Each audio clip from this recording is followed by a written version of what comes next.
हे देखील तसेच घेतलेले आहेत। ही 3 मैदानं एकत्र करून म्हणजे हे 2 प्लॉट्स आणि हा जो जिथे आहोत तिथे इकडचा प्लॉट, हे 3 प्लॉट घेऊन मुख्यमंत्री महोदय एका भाजपच्या आमदाराला गिफ्ट करत आहेत। तसं पाहायला गेलं तर हा प्लॉट 10 वर्षापूर्वी 550 कोटी याची व्हॅल्यू होती।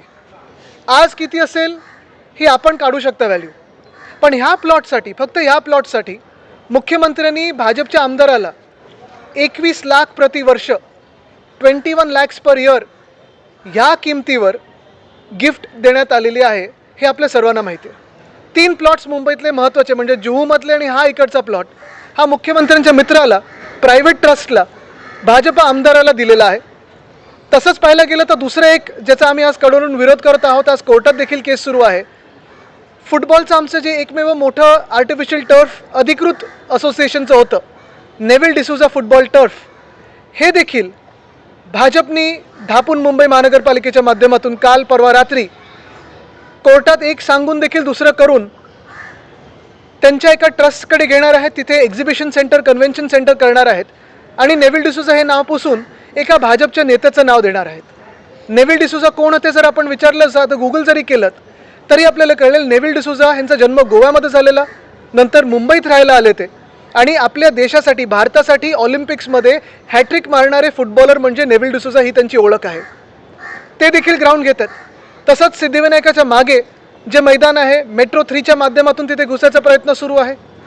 अनेक मैदानं मुंबईमधली मुख्यमंत्री महोदय स्वतः घेऊन आपल्या मित्रांना देण्याचा प्रयत्न करत आहेत। अजून एक तसं पाहायला गेलं तर BSTचे 22 डेपो ह्याचं प्रायव्हेटायझेशनचा प्रस्ताव परवाकडे मंजूर करून घेतला त्यांनी घाई गडबडीत।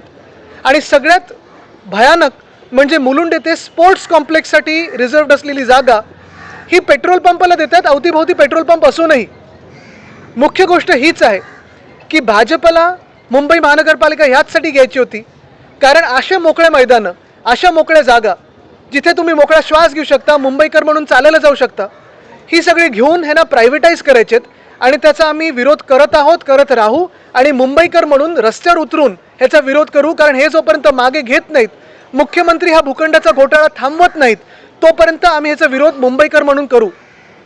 आज आपल्या माध्यमातून मी सर्व मुंबईकरांना विनंती करत आहे की ह्या आंदोलनाचा पहिला टप्पा म्हणून येत्या रविवारी संध्याकाळी 5 वाजता रंगशारदाच्या समोर नेव्हिल डिसूजा फुटबॉल टर्फ जिथे आहे तिथे आपण सर्वांनी, प्रत्येक पक्ष असेल, जात पात धर्म सगळं काही बाजूला ठेवून तिरंगा हाती घेऊन पुन्हा एकदा मुंबईसाठी एकत्र येणं गरजेचं आहे।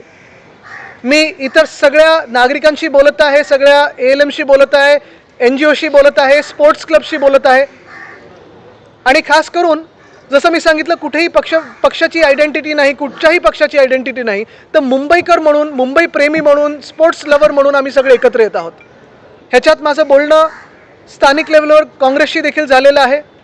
वर्षाताई असलमजी यांच्याशी बोलणं झालेलं आहे, त्यांनी पाठिंबा दिलेला आहे। माझं बोलणं अमित ठाकरेंसोबत झालेलं आहे, मनसेने देखील याच्यात येण्यासाठी सहमती दिलेली आहे। आणि खास करून जसं मी सांगितलं की मी आपल्या माध्यमातून सर्व पक्षांना विनंती करत आहे, तुम्ही कोणाचेही मतदार असाल, कुठच्याही विचारधारेचे असाल, पण एक मुंबईचा नागरिक म्हणून, खेळप्रेमी म्हणून, फुटबॉल प्रेमी म्हणून, मोकळी मैदानांसाठी जे तुम्ही लढत असाल, तुम्ही एकत्र येणं गरजेचं आहे। हा लढा आपल्याला सुरू करायला लागेल ना तर मुख्यमंत्री महोदय प्रत्येक भूखंड आणि हा घोटाळा करत भूखंड हा त्यांच्या मित्रांच्या घशात टाकल्याशिवाय थांबणार नाहीत। आपल्याला हे रोखायलाच लागणार, थांबवायलाच लागणार आणि हा लढा आजपासून सुरू होत आहे। ह्याच्यावर काही प्रश्न असतील तर आपण विचारू शकतो। सुद्धा पत्र लिहिलं होतं की मैदान त्या संस्थेला देऊ नये किंवा त्या आमदारांना देऊ नये, भाजपमध्येच यामध्ये विरोधाभास होता, असं असताना सुद्धा मुख्यमंत्री बघा, जर भाजपचे मुंबईचे अध्यक्ष ह्यांचं जर मुख्यमंत्री ऐकत नसतील तर मग हा नक्की अंतर्गत वाद आहे की नाटक चाललेलं आहे हे देखील आम्हाला सांगणं गरजेचं आहे। नाहीतर या ना आमच्यासोबत बसा इथे आणि विरोध करा, ह्या आंदोलनात येऊन विरोध करा मुख्यमंत्र्यांचा।